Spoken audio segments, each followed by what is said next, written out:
Welcome to this wonderful event, a lecture by our friend and colleague and distinguished guest, the Macoun, distinguished writer, to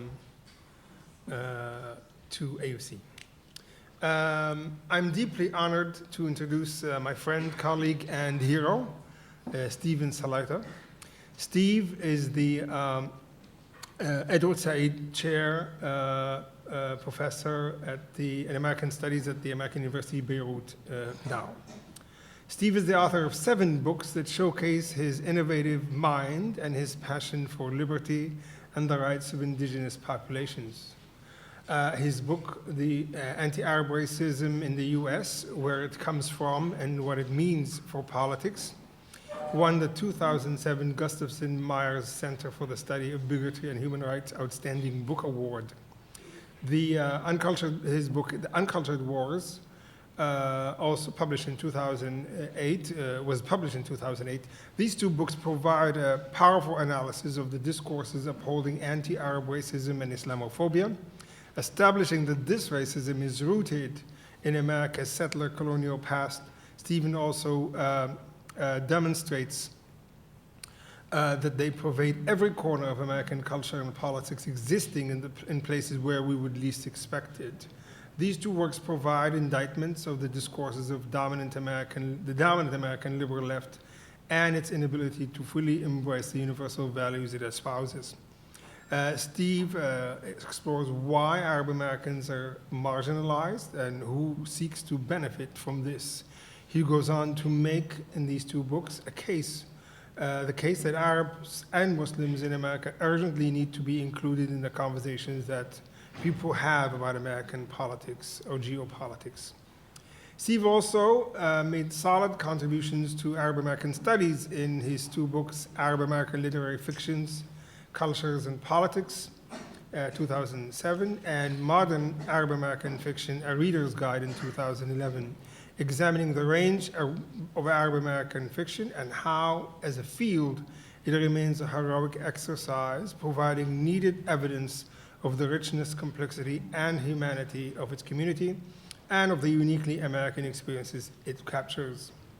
Also in 2011, Steve, so 2 fields already, published his unapologetically titled Israel's Dead Soul, where Steve argues that both the liberal multicultural embrace of Zionism and the right-wing defense of Israeli violence deploy a demonization of Palestinians that normalizes or normatizes Zionism and absolves it of its colonial violence.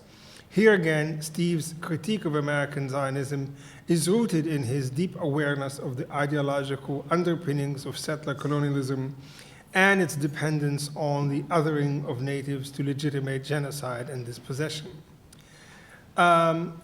Steve's reading of Palestine in light of Indian or Native American dispossession and vice versa have been cited as Steve's greatest theoretical contribution to cultural studies and to Native Indian American studies, his chosen field of scholarship. And this is what we have to remember, that his chosen field of scholarship is Indian American or Native American studies, which he began in Holy Transit, Colonialism, and the Quest for Canaan in 2006. Regarding Steve's contribution to Indian American studies, Professor Robert Allen Warrior of the University of Illinois described Steve's work in the field as fresh and compelling contributions to the intellectual project of a critique of the concept of indigeneity, as he engages with the broader implications of comparative indigeneity within and beyond the scope of the US imperialism and militarism in North America and the Pacific, to include the Middle East. So we have this broadening of the notion of indigeneity, an inclusive critique. Having accomplished this much and earned such great respect from his colleagues in various interests that he himself connected, Steve, as you know, experienced one of the most bewildering and harrowing experiences ever to happen to an academic in the US. The story of his denial to assume his professorship at the University of Illinois is well known, and I will not detail it. Suffice it to say, it has forced Steve to engage in a field that he had some premonitions of in the past, at Virginia Tech perhaps, but that he has become a great champion of, mainly that of academic freedom. So we have another responsibility added to the shoulders of our hero.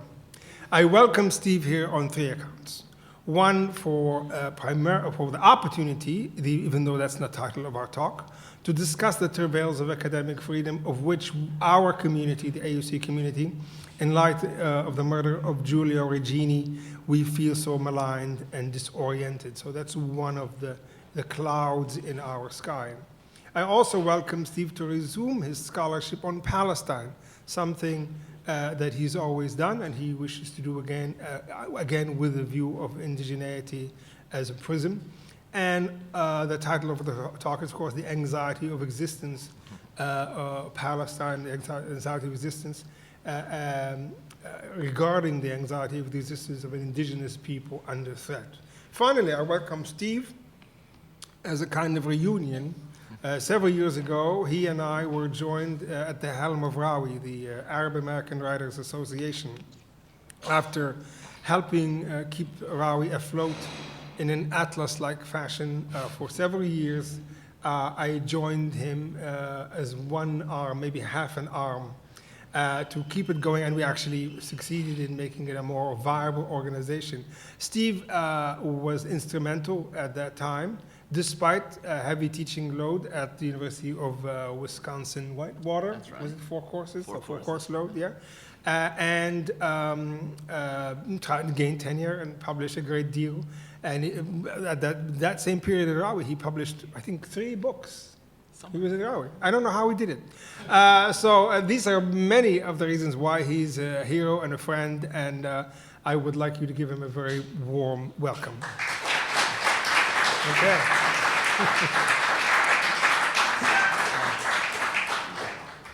Well, thank you. I've decided that I'm going to sit at the table first before I get started. Do you feel like I'm yelling at you? Is my voice okay? The volume is all right? Please let me know if anything goes amiss. I want to first thank you for spending your evening with us. I hope that this gives us the chance to have an interesting and useful conversation about academic freedom and a range of attendant issues. I especially want to thank Professor Stephen Nimitz for extending the invitation, working with me to organize the trip, chasing me down on email over and over again, which isn't a really easy thing to do, but he maintained his politeness and decorum throughout, and I'm deeply grateful. And I want to thank also Professor Matawa. His comments about me are entirely too kind.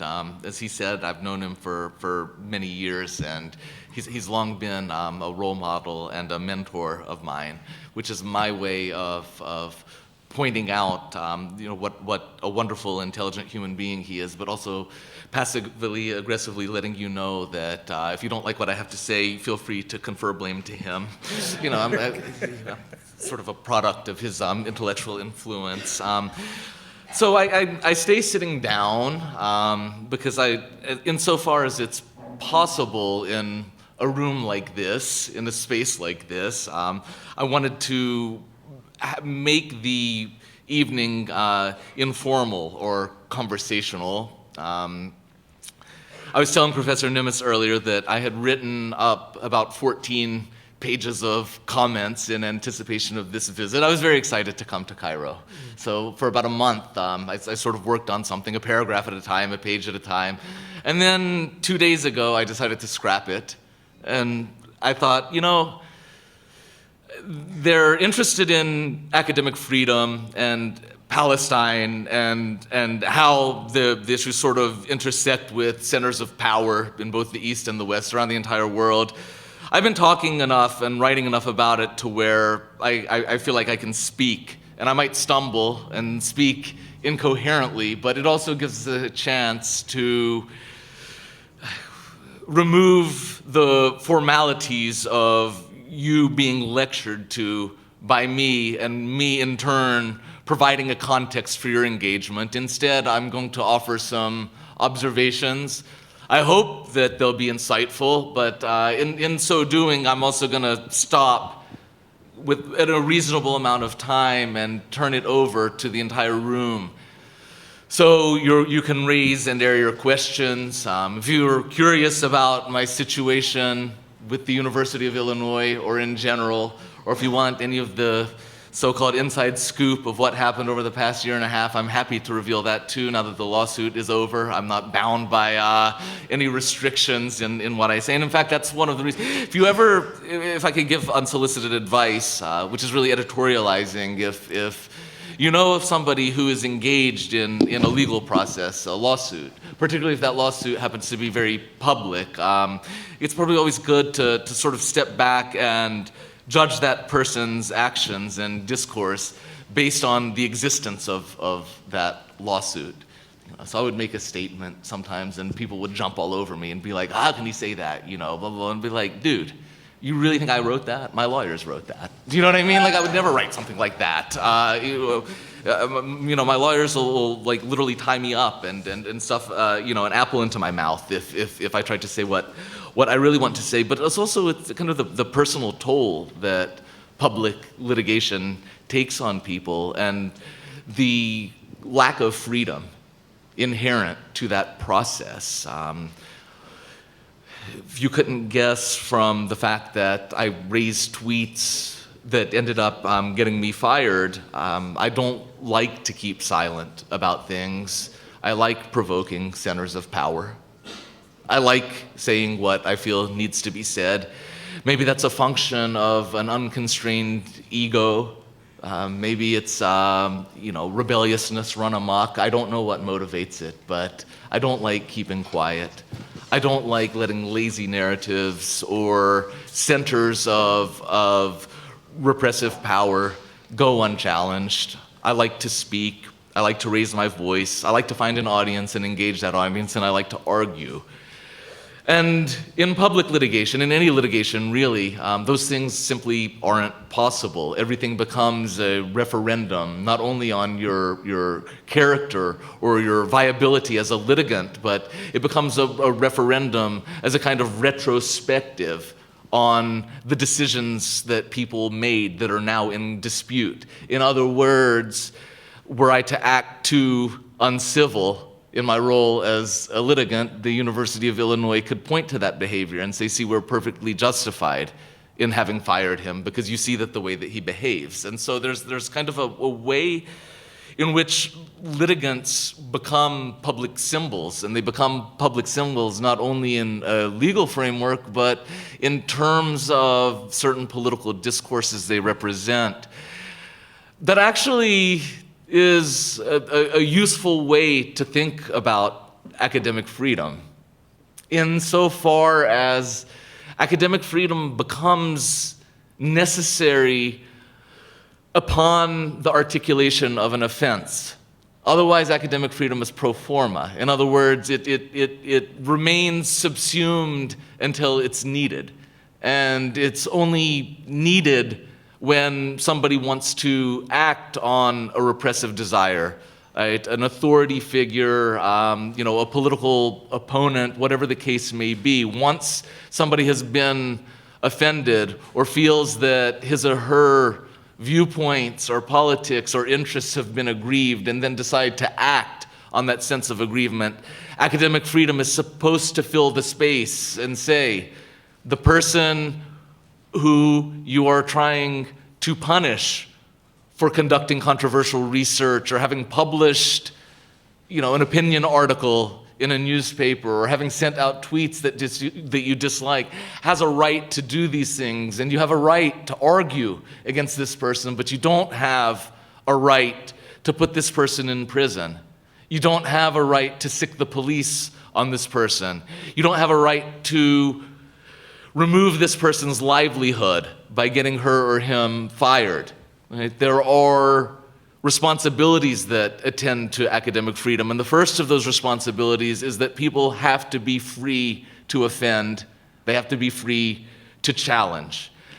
Once they take up the space of challenging a site of authority, because let's get real, it's only when the center of power is offended or threatened that academic freedom gets rolled back, because it's only a center of power that really has the ability, right? The ability, working with the state, working with the police, right? Working with private interests and donors to roll back academic freedom as a phenomenon. Right? It's not the least powerful among us, right, who have the ability to get professors fired or to influence politics or to capture the ear of upper administration. Right? It's the people who can whisper into the ears of politicians and upper administrators, et cetera, who have the ability to really compromise the performance of academic freedom as a right and as a responsibility.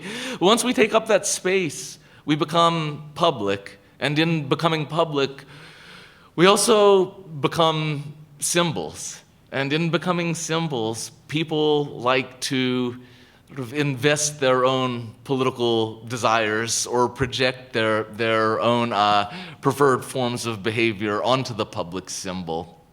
I guess what I'm trying to say is,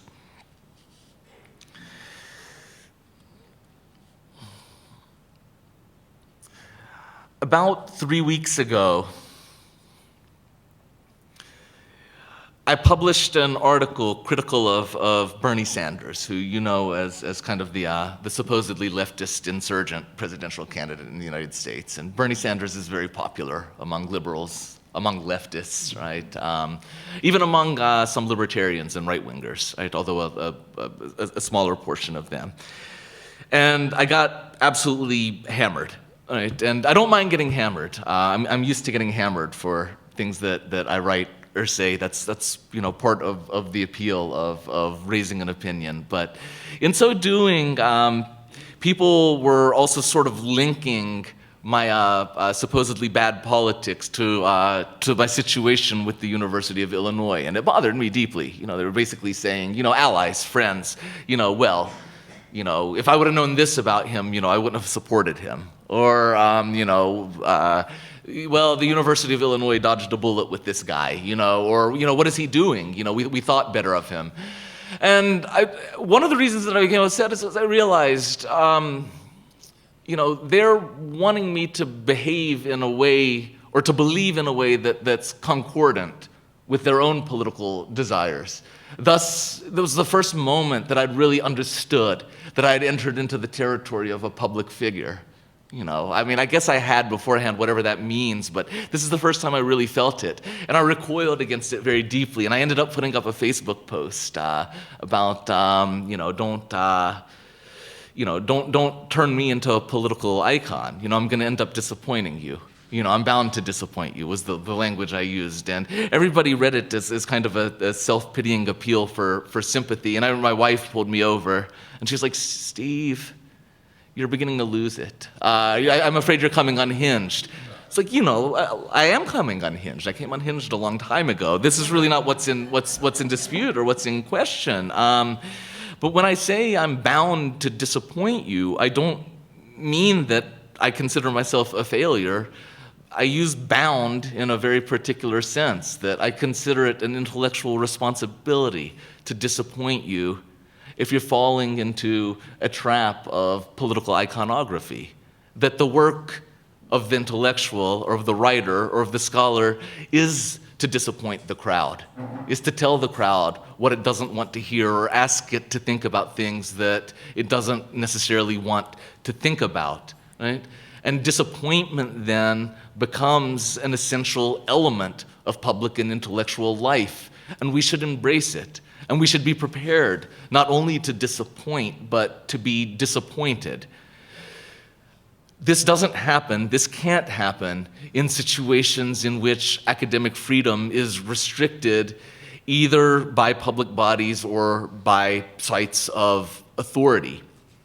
It's one thing, in other words, to disappoint and to be bound to disappoint your friends and your colleagues and your political allies. It's another thing to be bound to disappoint those who are invested, deeply invested, and I use the verb invested on purpose, deeply invested in our docility or our silence. Once that happens, once that threshold is crossed, we learn very quickly and very clearly the limitations of academic freedom, not as an idea, not as an ideal, not as a discourse or a phenomenon, not as a matter of legality, but as an actual source of protection. And as a source of protection, academic freedom fails us over and again, not necessarily because of its own problems, but also because we don't have, not in Egypt, not in Lebanon, not in Palestine, not in Canada or the United States, we don't have enough mechanisms that can actually contest the sites of state power that constantly intervene into the life of the academic or the life of the intellectual or the life of the public figure. So when somebody comes to shut us down, right, by arresting somebody, by creating fear, by firing somebody, whatever the case may be, in some cases by murdering somebody, when they come to do that, what is academic freedom in that moment other than an idea? Right? You can't call the academic freedom police. There's no academic freedom military. Right? There's no, there's no hotline that you can call and say, look, I need somebody with a gun to protect me from this person who's trying to drag me to prison, because my academic freedom is being violated. The only way that academic freedom survives is the fact that we continue, right, despite our lack of power vis-a-vis authorities, vis-a-vis the state, the fact that we continue to maintain it is an idea. The fact that we continue to value it.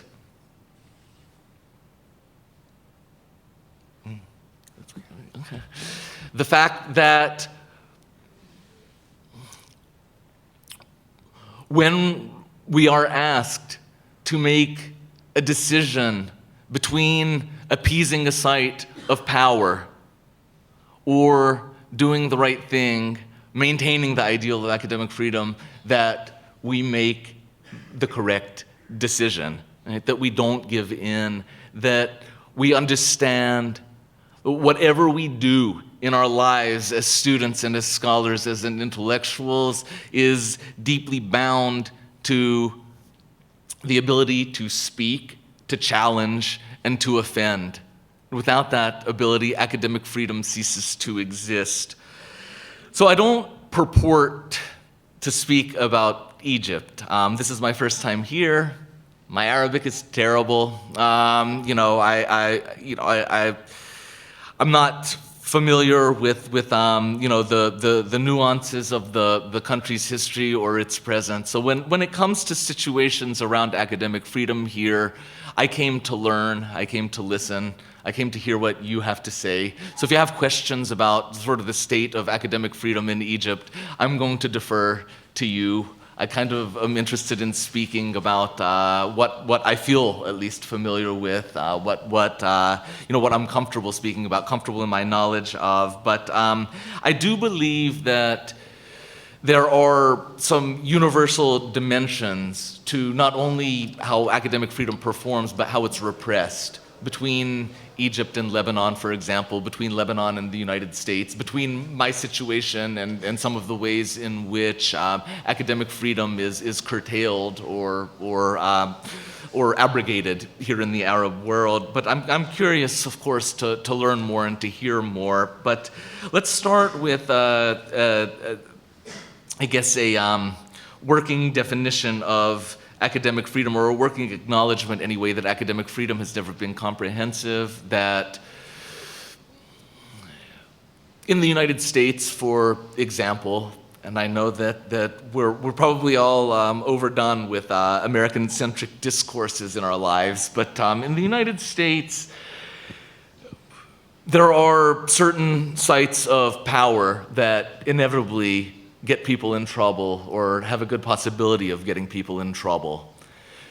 Criticizing patriotic platitudes is one way to get in trouble. Criticizing structural racism is another way to get in trouble. And then, as many of you probably know, criticizing Israel is another way to get oneself in trouble. And I would even make a distinction, actually, between criticizing Israel and doing what I did, which is to criticize Zionism.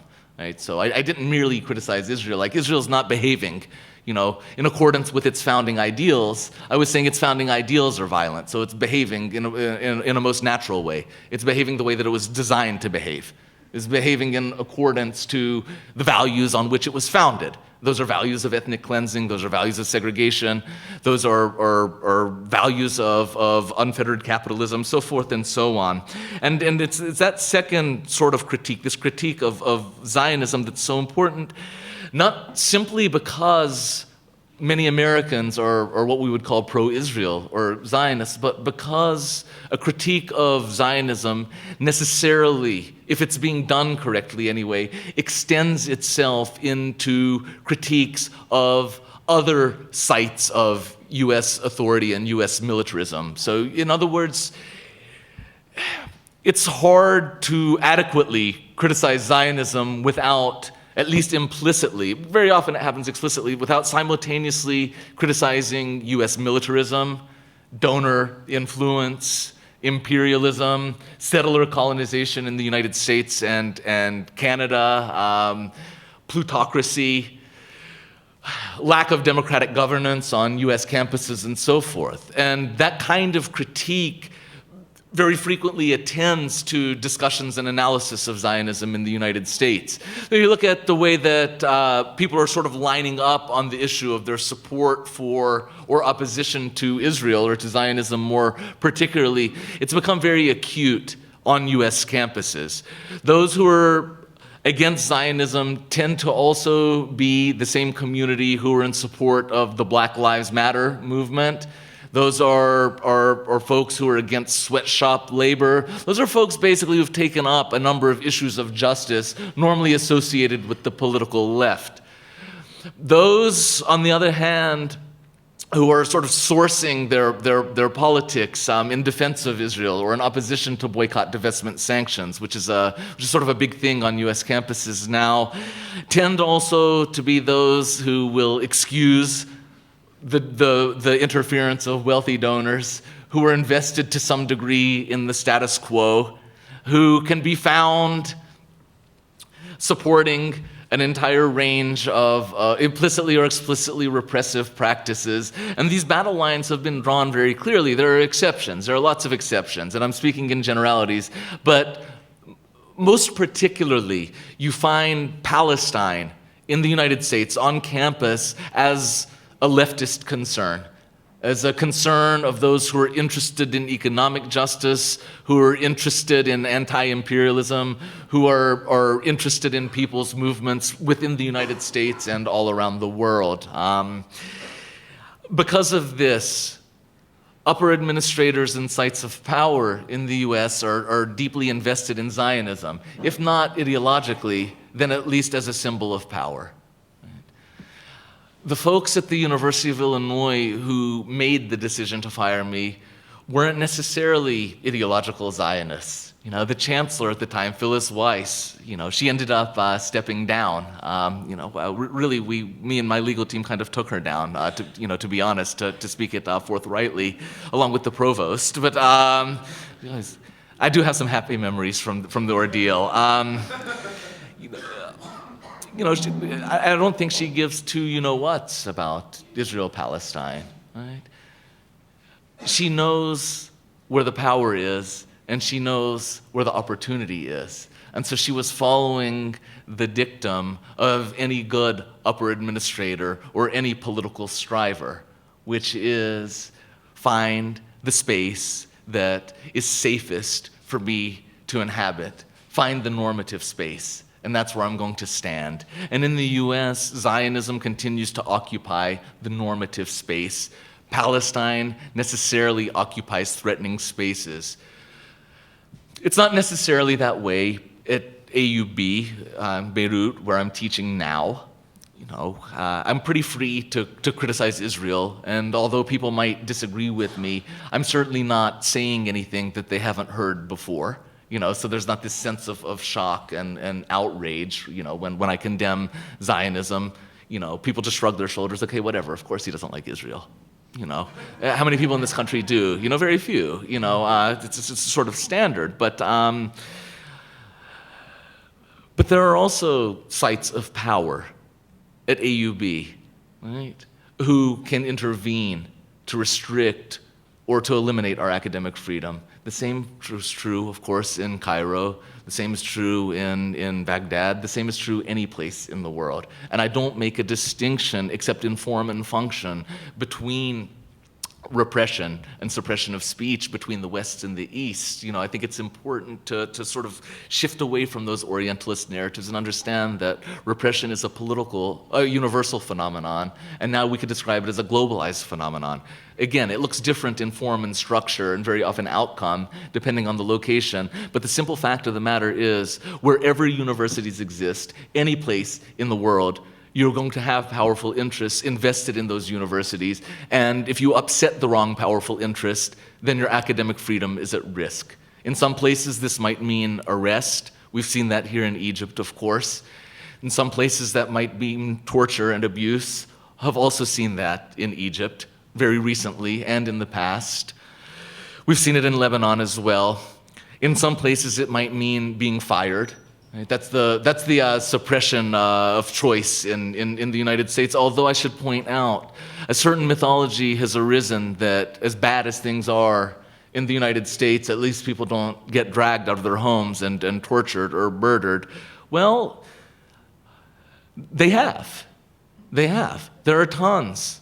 There have been tons since 9/11 of Arabs and Muslims who have been dragged out of their homes and tortured and thrown into Guantanamo precisely for political reasons. There's the case of Sami al-Arian.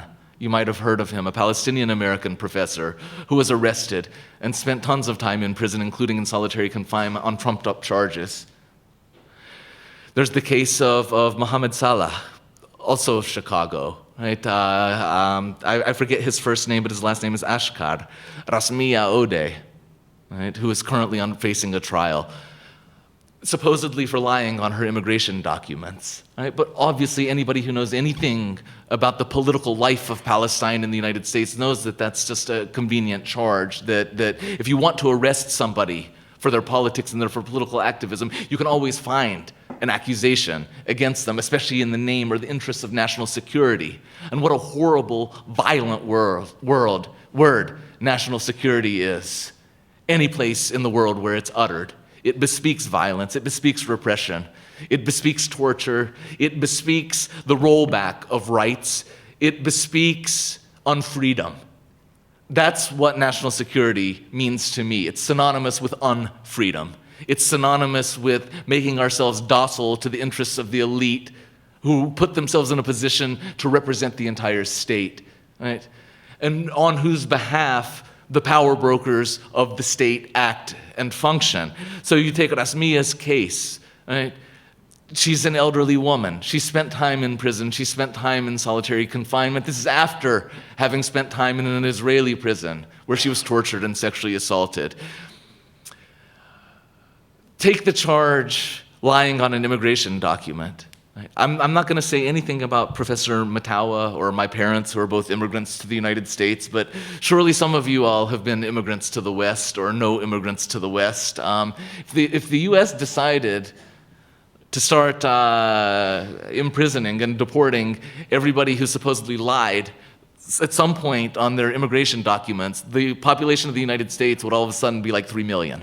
Do you know what I mean? Like this is one of those laws or one of those regulations that can always sort of inherently justify the arrest of somebody who's politically undesirable. So when we speak then about state repression and state violence and torture and imprisonment, we should not limit ourselves to the Arab world. We shouldn't limit ourselves to the so-called third world or to the southern hemisphere. These things happen plenty enough in the West, right?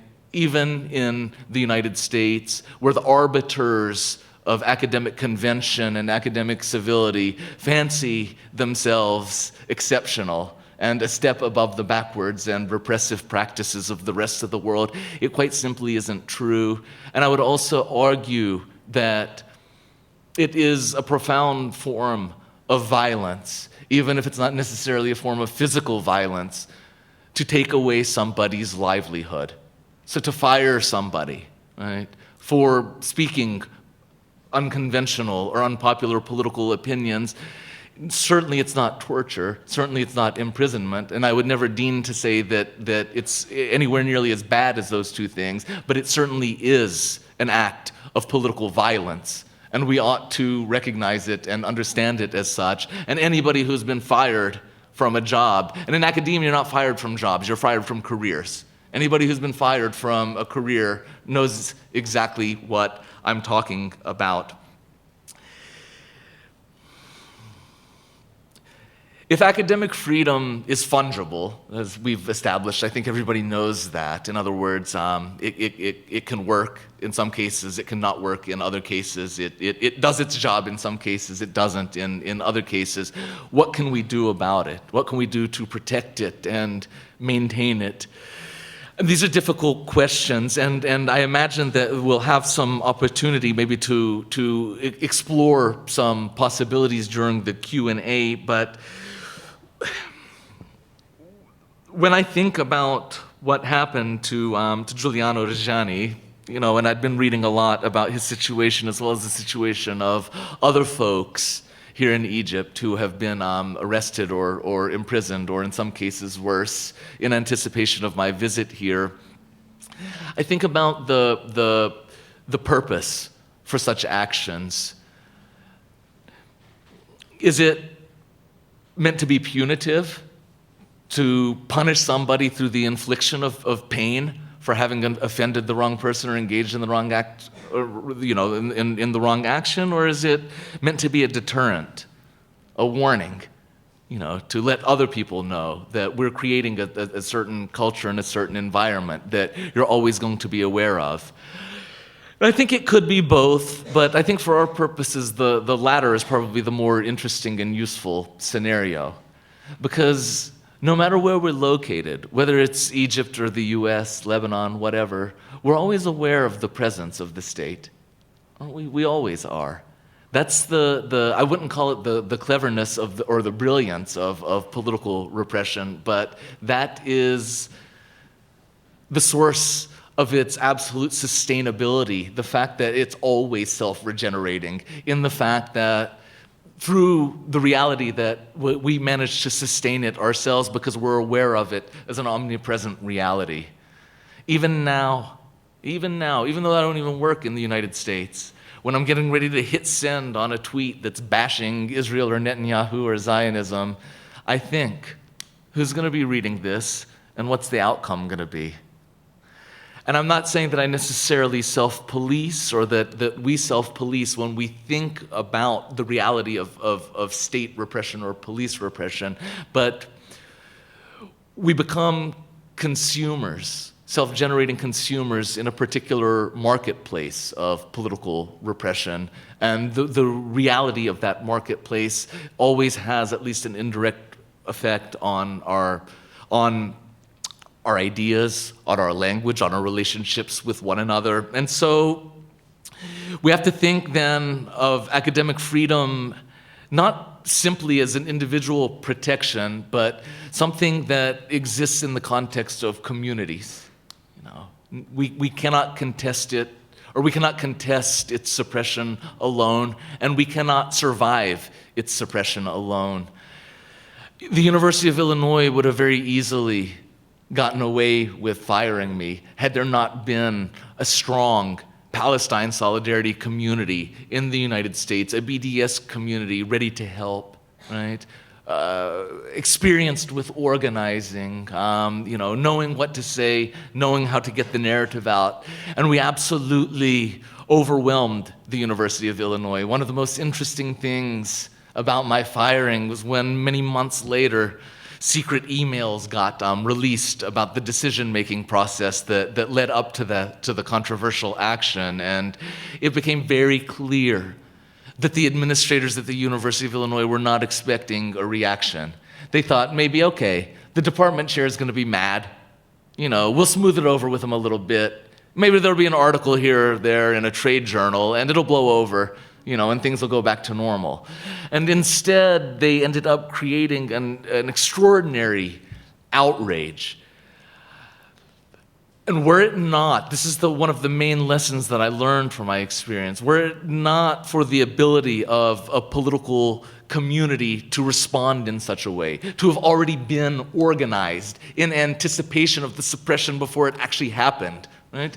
Then the outcome of my situation would have been quite different. The outcome of any situation of repression will be quite different if people aren't organized as communities around ideals of freedom in general and academic freedom more particularly in the first place. So it's crucial to think about academic freedom as a communal object, our communal object. Right? Something that we're all invested in protecting and maintaining, because even if a situation of repression doesn't affect us directly in one case, it certainly always has the potential to affect us at some point in the future. Other things I learned from, I guess, what we would call it with my situation with the University of Illinois, my conflict with the University of Illinois. And here, I guess I'll start dishing some gossip.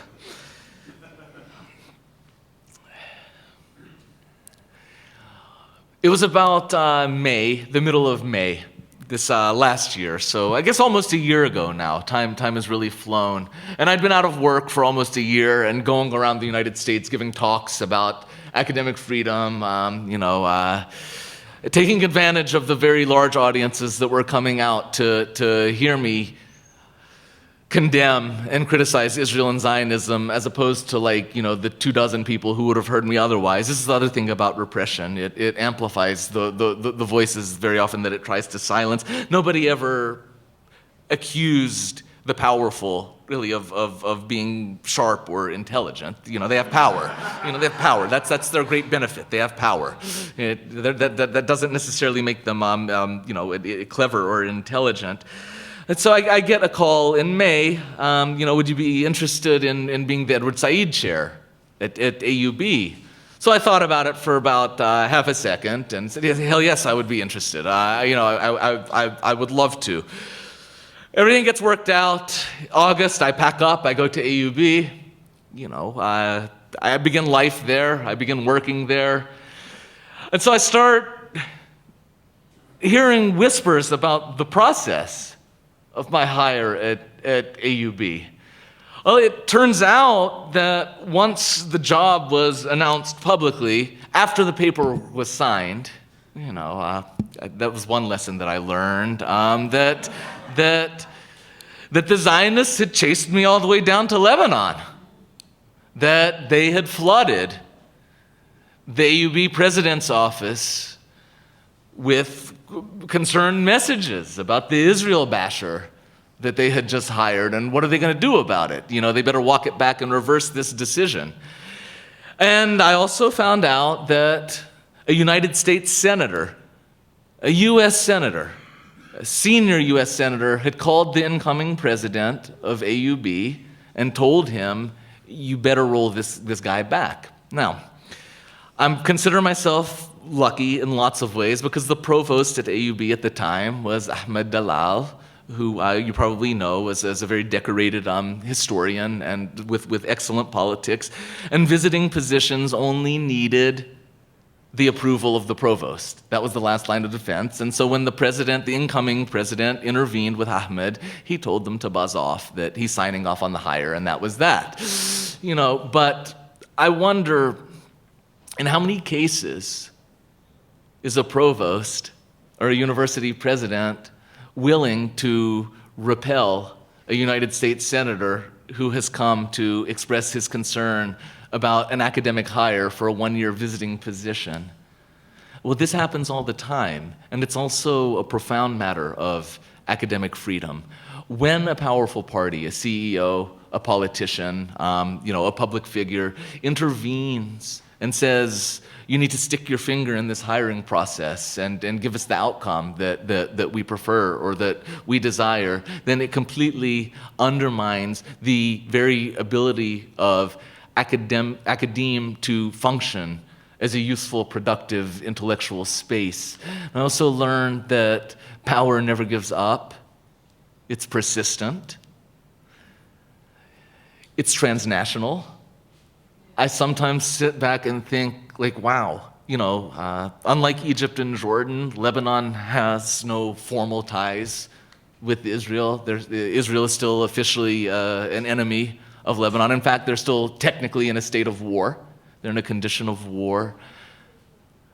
And for a U.S. senator to intervene in Lebanon about a potential hires, politics around Israel, tells you lots of things, but one of the things it tells you is just how accustomed they are to being accommodated, just how normal it is for people to give in to their whims and to their desires. And this is the anxiety of existence that I reference in the talk title, that it's not the anxiety of the existence of Palestine per se that's of concern around issues of academic freedom in the United States. It's the anxiety of the existence of the colonizer, and the anxiety of the existence of the site of power, and the anxiety of the existence of centers of authority. We know who we are. The Palestinians have a very simple problem, and it's not a problem of identity, and it's not a problem of legitimacy. Their land has been stolen. They're unfree. They want their land back, and they want freedom. It's quite simple. Right? It's not nearly as complex as Western discourses would have it. But the problem of Zionism and the problem of the Zionist is much more complex. The Zionist constantly deals with the anxiety of his own existence. In fact, I would argue that Zionists are inherently terrified of Palestinian life. That's why they're always engaging Palestinian death and shutting down any articulation of Palestinian humanity, whether it's political or cultural, right? Whether it's a speech or a Twitter account or a children's Debki performance or an art exhibition. The mere existence of anything that signals the existence of a discrete Palestinian culture and a discrete Palestinian history profoundly challenges the very basis of Zionism as both identity and political movement. We can extrapolate from this formulation into all kinds of different political contexts, that it is very profoundly insecure sites of wealth and power and plutocracy and authority, where the anxiety of existence is most important. And it's this anxiety of existence that centers of power want to hold on to and want to maintain. And it's always, always at the expense of those with much less power and those who are clamoring, vocally or not, to exist in a world in which their lives matter, in which they have access to economic opportunities, in which their values are reflected in the policies of the government, and in which, quite simply, they can be free. And this is the great incompatibility of our age. If the people are going to be free and they're going to exist in freedom, they cannot do so in context of the current imperial and neoliberal environments that dominate the world all the way from Egypt to the West. And so it's this very desire for simple freedom that provokes the anxiety of existence. And we all know that when somebody's existence is threatened, that's when they tend to lash out most violently. And so as power gets challenged, we expect violence in return. But what we must do, what we must always do on our college campuses, is affirm and reaffirm not only the right, but the necessity of speech, the necessity of offense, the indispensability of dissent, and the ability to highlight and identify the problems of the day in the communities in which the university is located, not in an abstract way, but in a way that places blame where it belongs, even if that blame happens to make a politician or a president or a military official or a donor look poor or look corrupt. In fact, the very essence of academic freedom is unmasking and exposing. I want to say this delicately. I had about 10 curse words running through my head, so I'm going to back up and I'm going to reformulate. If somebody's existence is predicated on repression and political violence, then that person and that institution has no good reason to exist. We're not doing our jobs as students and academics if we silently or actively, in some cases, enhance the existence of individuals and institutions that are absolutely superfluous to the project of freedom. I'm going to go ahead and stop because I've been yammering, and I will take comments, questions, arguments, whatever you might have. Thank you again for listening to my ramblings.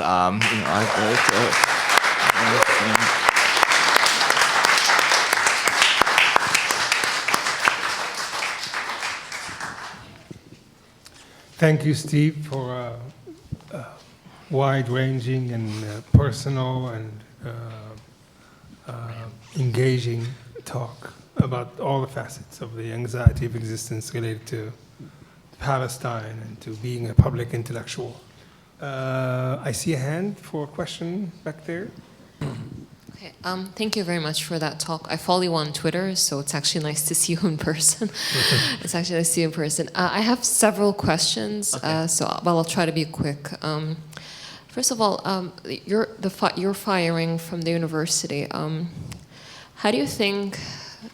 Okay, this is kind of hard, but how do you think it would have gone or would have went down if you've had a different ethnicity, different racial background? If you had been white, if you had been maybe Jewish too, because there are a lot of BDS people that I've seen that are actually Jewish. So that's one thing.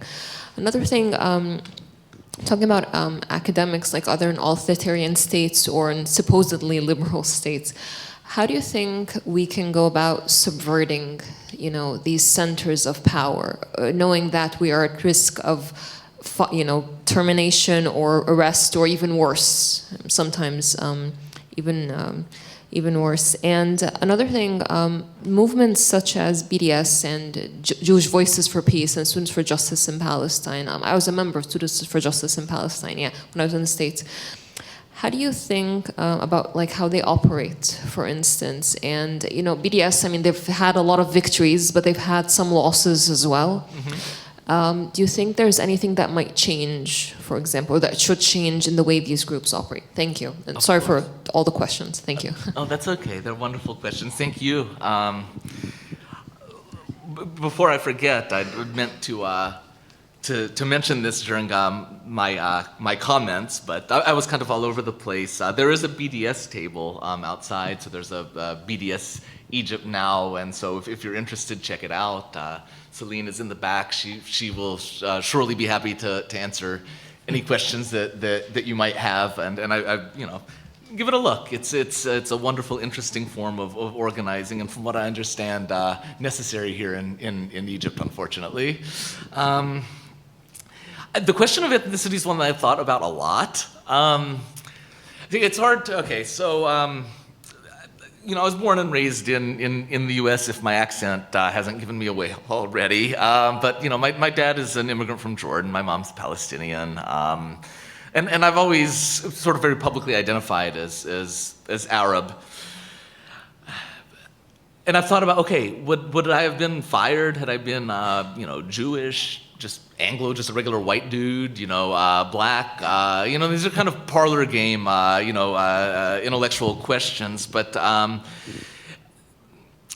think in terms of the firing itself, it's impossible to decide what one's racial or cultural or ethnic background might contribute. Am I allowed to point to you, or is that okay? We have with us Terry Ginsberg, a dear friend, a terrific BDS advocate, longtime BDS advocate, who was fired from a job at North Carolina State. So she I wouldn't say she was me before I was me. I would say that I became Terry. All right, and she ended up fighting a very long, arduous legal process. So Norman Finkelstein, he didn't get fired, but he was denied tenure at DePaul University in the United States. So it's happened to both Jews and Arabs. But the difference is, and I talk about this a little bit in Uncivil Rights, which is kind of an analysis of Palestine and academic freedom.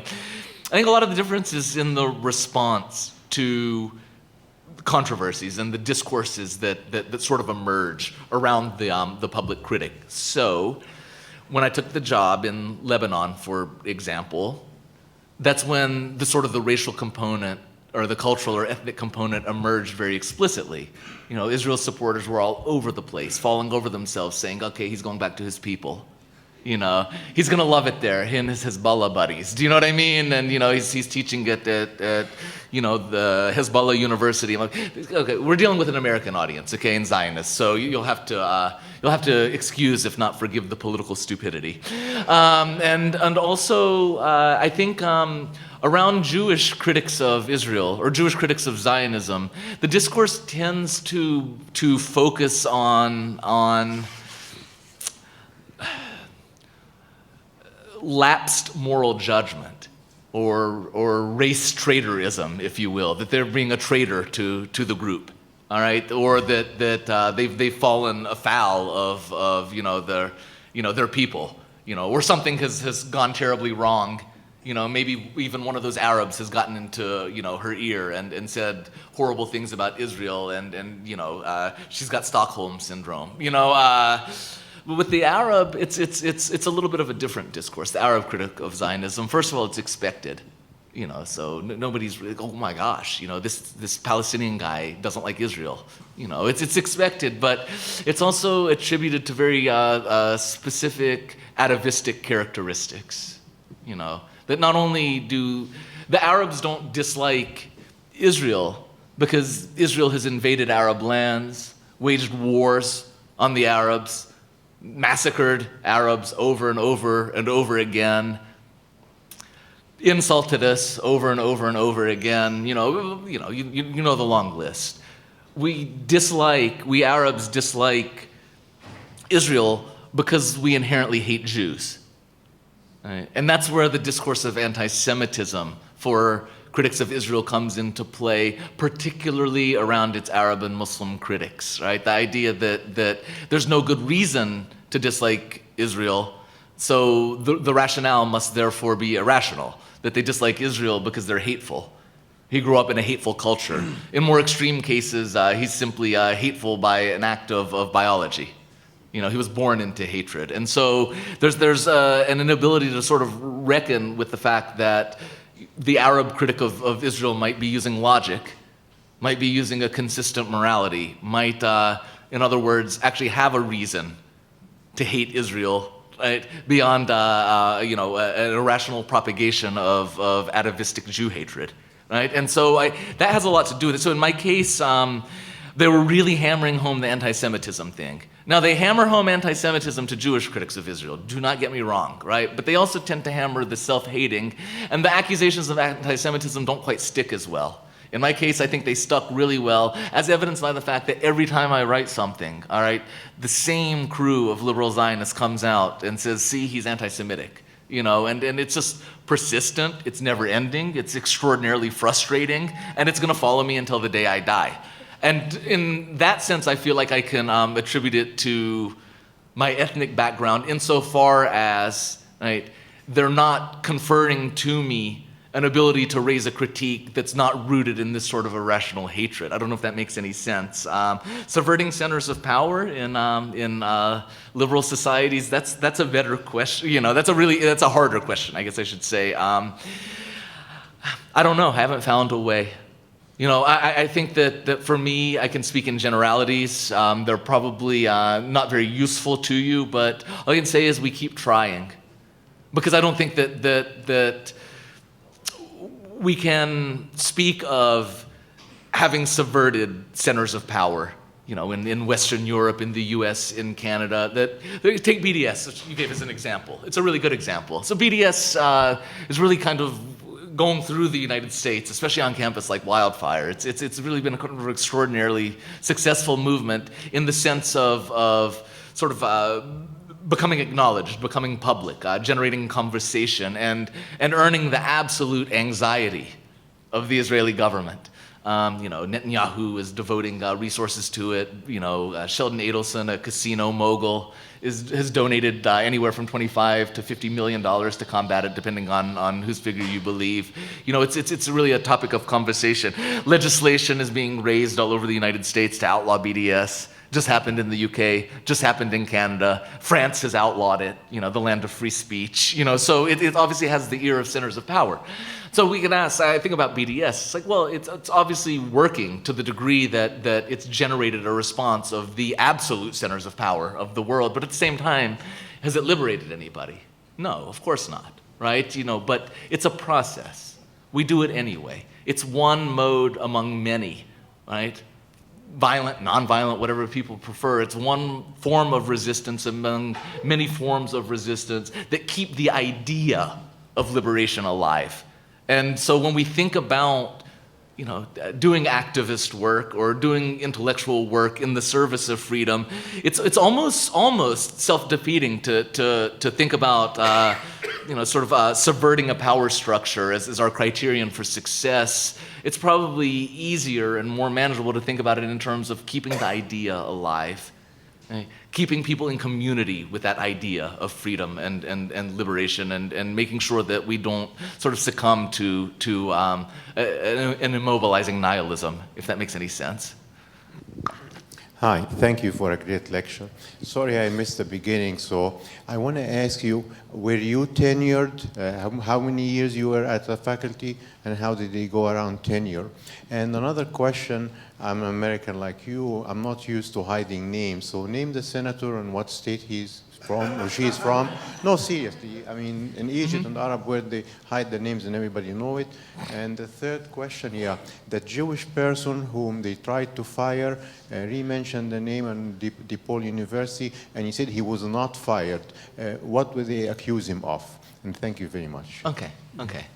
The you know, the latter question, I was referring to Norman Finkelstein, who I guess he was fired. He wasn't given tenure, which is a form of firing. But I guess I'm making a legal distinction. All right, you know, there's a legal distinction between being denied tenure, which is certainly a form of termination, and being actually terminated from a tenured position. So the senator I'm talking about is Dick Durbin of Illinois, who had. I was chasing you. Yeah, he was chasing me, and he'd also been in conversation with the chancellor. You know, the email dump revealed, congratulating her on doing such a good job of handling my situation, which kind of reminds me of this might be an American referent, but when Hurricane Katrina hit New Orleans, and you know, the city just went to hell, you know, and the government didn't even respond. You know, I remember there's a famous moment where George Bush, you know, sort of patted the back of the head of the emergency relief and said, "You're doing a hell of a job, Brownie," while the city was like literally drowning, and it kind of reminded me of that situation. You know, like the University of Illinois had gone up in flames.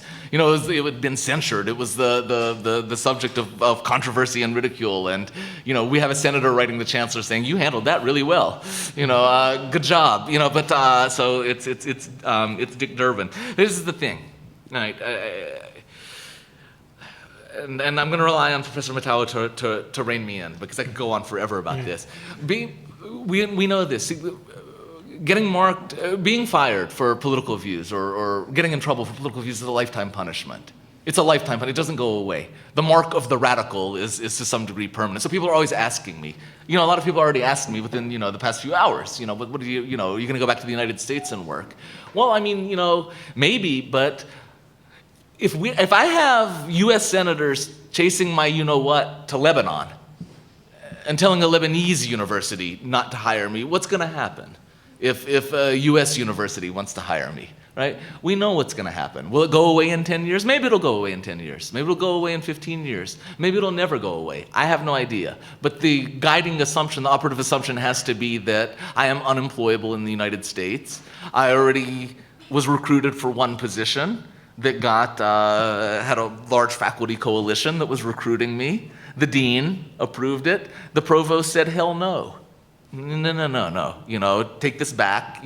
So this is going to happen over and over and over again. So what we're dealing with are sort of, we have an idea of faculty governance, of faculty decision making, but in the end, everything we do, right? All universities around the world are contingent on people who are deeply invested in a conservative managerial vision of the university. So, that's the center. I was tenured, and how did they get around it? Honestly, Next. Okay, the way you presented it, it's a Manichaean struggle between academic freedom on one side and the center of powers on the other side. And of course, we are all for academic freedom. I don't think anyone here is not. However, no matter what we did on your behalf, we failed. The decision has not been reversed. Now, I want to know if you can analyze another situation, and I'll give you the example, where the community work, you call it community work, but I think it's also a power center or a counter power center that we need, not just, this. So we have to understand how to turn ourselves into a power center that is for academic freedom. How did Joseph Massad, for example, and the Zionists were against him and, invented all kinds of stories about him, and he does not, watch what he says, like you, and yet he managed to reverse all this tide and get his tenure. So we want to win. So let's learn how to win, and let's learn from our errors, why we failed with you, in your case, and why there are other cases that can work. Okay. It's a great question.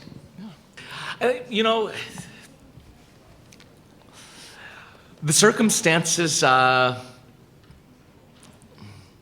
change situation to situation. So with Massad, he was going for a tenure bid, at Columbia University. If you don't know his story, look him up on Wikipedia. He fought a very long battle with some pro-Israel outfits that really made his life miserable for at least a few years. He also had, believe it or not, I can't believe I'm saying this, an administration at Columbia University that pretended enough to value academic freedom to where they wouldn't buckle under the pressure. In other words, his administration at his Ivy League university had more backbone than the administration at the University of Illinois. And remember, this is the university, and I think Lee Bollinger, who's still the president, was the president for a very long time. He dealt with this stuff with Edward Said for years and years and years. You probably remember, I don't know if you remember, look this one up on Wikipedia too, because it's an interesting story. Said went to South Lebanon in 2000 to the border with Palestine. He threw a stone. There was nothing there. He just threw a stone. He was an old man. He was like he's going to kill somebody, and somebody took a picture and just went nuts, and this was, about the millionth time that they tried to get Said fired, and in the end, Lee Bollinger and Columbia University stood behind him, and they said, we're not going to fire this guy. It's an act of expression. And so I think that, I don't think, in other words, we should overlook the utter cowardice and mediocrity and stupidity of the leaders of the University of Illinois. But I would probably contest, the idea that we failed. If the goal was to get me reinstated into the job, then yeah, it was a failure. But once they got a new chancellor, a new board of trustees, a new provost, The goal was always to get reinstated into my position, and the new leadership said, no, continue your lawsuit. It was clear that I was going to have to sue them to the end, which could have taken 6 or 7 years, but they were never going to reinstate, no matter what a court said. The only way they were going to reinstate me, in other words, if a judge made them. And a judge was never going to make them. Judges don't like to make employers employ somebody that they don't want. All right, it's just not the way that it works. And so I think that we were successful in that. I would imagine that the counterpower that you speak of existed in full force. I'm starting to see it in more and more, that the kind of the ability to create a sense of outrage around these injustices is growing. So there was a guy, I don't know if you all saw this, a very distinguished professor at George Washington University, Amitai Etzioni, and he wrote an article in Haaretz a few weeks ago suggesting that they flattened Beirut. I don't know if you saw it, but that was that was the headline, and the content of the article was all about the merits or the problems of incinerating Beirut, basically, with literally destroying entire blocks at a time. And so me and a few others tweeted it out and Facebooked it, and within a day it becomes a story. People are reporting on it. This guy is absolutely catching hell. He has to issue a clarification, and blah, blah, blah. And look, this is, the point wasn't to get him fired. Nobody wanted to get him fired. The point is that we can create a sense of collective voice now that, quite simply in the US anyway, didn't exist 10 years ago. Didn't even exist even 5 years ago. 5 years ago, this guy would have written the article and he would have gotten the slaps on the back that everybody gets.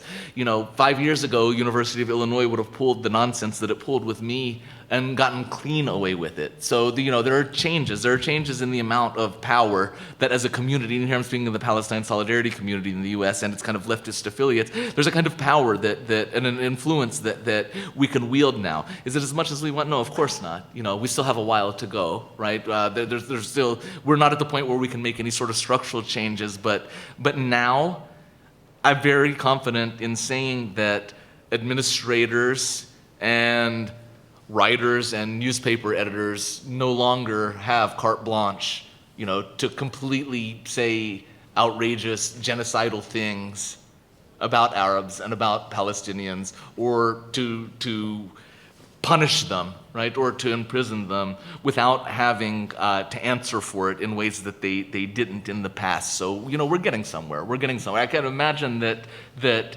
my situation with the University of Illinois will long be a topic of conversation in that board meeting. The next time that administrators are saying, the Israeli pro-Israel donors are on my butt. We have to get rid of this person. They're going to say, but. Do you know what I mean? Do we want to get fired? Do we want to get dragged through a public controversy for a year or two? So yeah, it's so in the sense of getting the job back. Definitely didn't work, but I think also I like to think of it as it was a forum in which advocates for academic freedom, Palestine Solidarity community, the BDS community, sort of flexed its muscles to a certain degree. Well, I'm not going to take much time. My first point Don't take much time. isn't a question. It's first to say thank you for reminding us that we're not doing our job as an academic community if we're not, if we remain complicit in the existence of systems that perpetuate violence. On that note, I just wanted to Marwan and Naira, and they'll be standing outside the door after this event. Outside collecting signatures on a joint student faculty petition for Giulia Regini and academic freedom. And then I did have a short question. I just wanted I really appreciate the transnational perspective that you bring to most of your lectures, and I'm looking forward to Thursday. And I wanted to ask how you think Ferguson to Palestine is changing the way centers of power are being provoked. Okay. Oh, what a great question. And I'm going to have to give a shorter answer. I tend to ramble. You probably haven't figured that out yet. So the Ferguson to Palestine movement, this is kind of the linking of Black Lives Matter to, and sort of black activism, on campus and off campus in the U.S. to, issues of Zionism and then Israeli inequality and repression and so forth. I think I'm remarkably optimistic about it. It's changed the game in the sense that in the grand tradition of the black internationalist tradition, right, the black leftist intellectual tradition, which has such a rich history inside and beyond the United States, people are really making connections to racism against African Americans in the United States, police violence, police brutality against African Americans in the United States, anti-black racism in the United States, and so forth. And they're connecting it in very precise and theoretical ways to U.S. imperialism, U.S. support for Israel, U.S. support for strongmen and dictators all around the world, U.S. militarism. And it's necessary to make those connections and to draw out the examples. We learned that a lot of U.S. police forces, for example, train in Israel, right? So there's the actual material exchange between the Israeli state, the Israeli military apparatus, and the apparatus of U.S. police forces that are using violence against American citizens.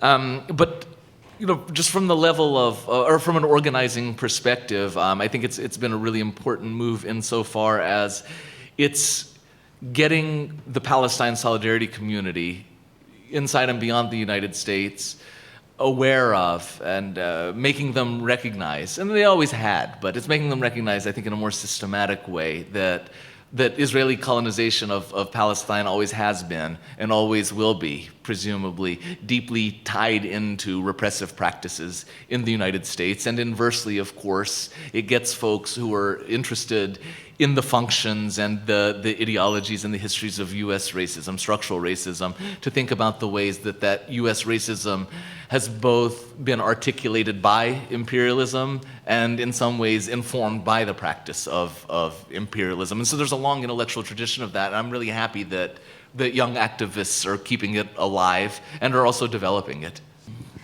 You talked about how people lash out when their survival is threatened. I wanted to ask you if the survival of the liberal Zionist institution is substantially threatened in any way. Can we talk, if we can call them counter powers, are any of them strong enough to substantially threaten the institution? Okay. Ooh. You all are asking big questions, and I say that as the biggest compliment I can give. These are wonderful. First of all, I would like to establish that there is such a thing as liberal Zionism in both the hypothetical and conventional sense. And I say this because every time I criticize the hypocrisy inherent to liberal Zionism, right, I always get a bunch of responses like, there's no such thing. It's an oxymoron. You can't be a liberal and a Zionist. Oh, yes, you can. In fact, Zionism, its founding ideology is fundamentally liberal, left liberal, in fact. Maybe you could even call it socialist, even though that's not the way that I would define socialism. All right, and so there is a such thing as liberal Zionism, and there are certain ways in which you can define liberal Zionism, but to me, I'll always define liberal Zionism as such. When a person is forced to make a decision between condemning Israel or protecting Israel's reputation, the liberal Zionist always opts to protect Israel's reputation, always. In fact, that's the defining feature of liberal Zionism, that when push comes to shove, when the moment demands it, right, Israel predominates, all right? And that commitment to Israel ends up superseding every other commitment, whether it be to free speech or to... We saw it in my case, right? All of these leftists and liberals, they put aside their concern for free speech. They put aside their concern from donor interference. They put aside their concern for faculty governance, right? They chose Israel, right? And so Israel always predominates to the liberal Zionist. So having said that, we cannot undermine or destroy or whatever liberal Zionist institutions unless it's in conjunction with a broader project of undermining or destroying imperialism and racism, right? And the way that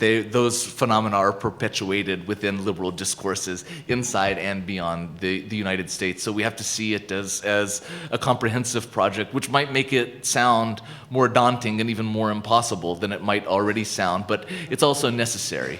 It's also necessary. We have to forge those connections. We have to think about the preponderance of liberal Zionism as an ideology within academia, in the business community, among journalists particularly. We have to see it in the context of an unwillingness to simultaneously discuss the terms and conditions of structural racism against ethnic minorities in the United States, right? Or to condemn the increasingly audacious exercise of corporate power. Right, so the liberal in the United States, in the end, cosets or at least accepts corporate power, right? Rather than sort of criticizing capitalism, right? That's a big no-no, right? The liberal Zionist always chooses to defend Israel's reputation when push comes to shove, and the good liberal citizen condemns racism as long as racism can be conceptualized as an individual failing and not as a self-perpetuating structural phenomenon. So we have to think about sort of liberal Zionism in this context of how liberal discourses, again, I'm speaking to the United States. I think liberal means different things in different places, but in the US context, liberal means basically, I'm going to criticize the system here and there, but I'm pretty much happy with it. And when it comes down to it, I'm going to take the side of the system. So we've kind of been discussing how you said you feel like there is progress being made. There's not so much of a carte blanche anymore for people to say whatever they want. But McGill University in Montreal just tried to pass a BDS motion. It failed, and then their principal sent out a letter to the entire school saying the administration will have no part in BDS. We view it as against freedom of speech, and it's disrespectful to our community, which a lot of people I know there who identify as Arab or from the Middle East, interpret that essentially as her saying, it's more important to us to take care of Israel than for you to be alive, and rightfully so. So I guess I don't really have a question here, just kind of curious about your thoughts on this particular instance, but also kind of, there is an issue of physical safety here for a lot of people has kind of come up, and how are we supposed to strike that balance between, getting at these centers of power, but protecting people's lives and well-being at the same time? Okay, thank you. That's a wonderful, I think, topic to end the evening on, and I hope that my question can be my answer can be up to the standard of your question, which is really good, and you articulated it wonderfully. See, it's not just happening at McGill, of course. It's happening all over Canada and the U.S. and Western Europe. That sites of authority, centers of power, or criminalizing BDS or criminalizing certain forms of speech and activism.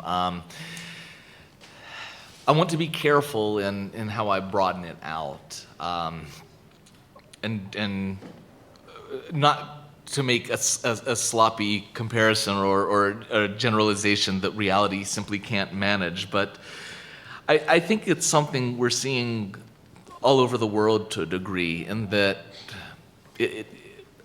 as economic inequality intensifies all over the globe, as political rights are rolled back all over the globe, we're really seeing, in both the East and the West, these very distinct categories of power versus the grassroots. We're seeing a redoubling of transnational corporate interests. We're seeing a redoubling of the forms of dictatorial power that facilitate the continued looting of the Southern Hemisphere and the continued looting of poor communities in the West, the continuation of racism. But everywhere, I really, a hopeful person. I'm a naive person, but I see people organizing in remarkably courageous and creative ways for democracy and for freedom. BDS is one such movement, right, among many happening around the world. I think BDS is and Black Lives Matter are sort of the main ones, or the most visible ones in North America at the moment.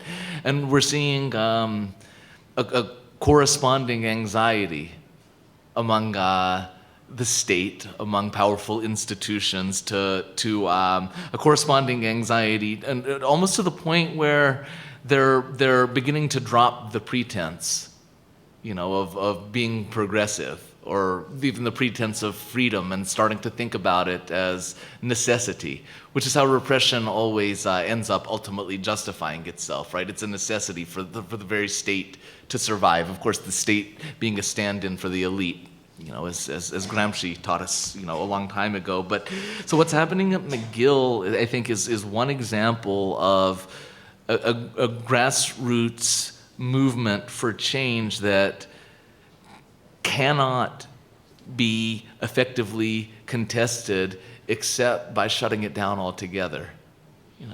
That's what is. Who's defending Israel anymore? Even in the West, nobody's defending Israel's actions anymore. Do you know what I mean? They're defending the idea of Israel. But nobody's saying, oh, Israel's not killing children. They're saying, well, the Palestinians made them do it. You know what I mean? Like, you listen to I have to listen to them, right? Because, I follow U.S. media, but, hop on, take a look, There is no way anymore for a supporter of Israel to win an argument or a debate on the facts. It's done, right? It's done, right? They can win an argument or debate by impugning the motivations of the speaker, or by shutting down the debate altogether. And this is the thing about power, right? Always it can pull its trump card, its last resort, and that's to shut things down altogether. And that's what we're seeing happen all over the world. I was very interested following the election of Jeremy Corbyn in the UK. I don't know how many of y'all were following that. It seemed like the whole world was following it. Leaving his politics aside, I was interested. Didn't it seem remarkable to anybody who was paying attention how, automatically, it's not like they got a directive. Okay, all elite media, turn on this guy. Do you know what I mean? And make him seem as crazy and as irrational and as frightening as possible. No, they did it seemingly instinctively. But it wasn't instinctively. They'd been conditioned that way. I mean, that's how they got into their careers in the first place. They just know. They know in the end what their job is. And if somebody is too threatening to centers of power, such as Jeremy Corbyn, right? The social institutions, the media, politicians, right, the donor class, they sort of step in to do the job of suppressing it altogether. In a smaller sense, and in a much different sense, we're seeing that with the populist movements of Donald Trump and Bernie Sanders in the United States. It's people tired of the same sort of political status quo. I'm making this connection because I guess, here I'll end it on this note, that we're getting to the point where Noam Chomsky's model of consent, which he kind of lifted from Gramsci's theory of hegemony, right, without ever crediting him. But anyway, Chomsky's, he did, Manufacturing consent? What's that? Manufacturing consent. In other words, in a democracy, consent is manufactured, all right? In other words, the dictator doesn't tell you what to think, right? You're conditioned or socialized to think in a certain way, right? And so our sort of marginalization is coerced, but seen as voluntary or as an act of agency. I think we're getting to the point where that model is almost starting to get a little bit worn, if that makes any sense. And now that the state in both the East and the West is having to bare its teeth a little bit more, and very often dropping the pretense of liberal democracy and sort of speaking in the messianic language of survival, right? And so, I think that as academic freedom continues to get challenged, as BDS continues to get criminalized, as dissidents or even independent thinkers in places like Egypt get put in prison, as people get fired, it's the state baring its teeth and not even pretending anymore to care about the values of liberal democracy. Keep your eye on BDS, though, in North America, and you're going to see it more. Sooner or later, they're going to have to justify why they're rolling back constitutional protections on speech and criminalizing speech acts, right? And the justification always is, anti-Semitism, but I think that's only going to fly for so long before a corresponding backlash occurs. But then again, I'm naive and hopeful, so that's what I'm at. Yeah. Okay, Yeah. thank you, Steve, Thank very you all. much. Thank you for coming this evening. We will see you in future events in this great hall. Thank you. Bye-bye.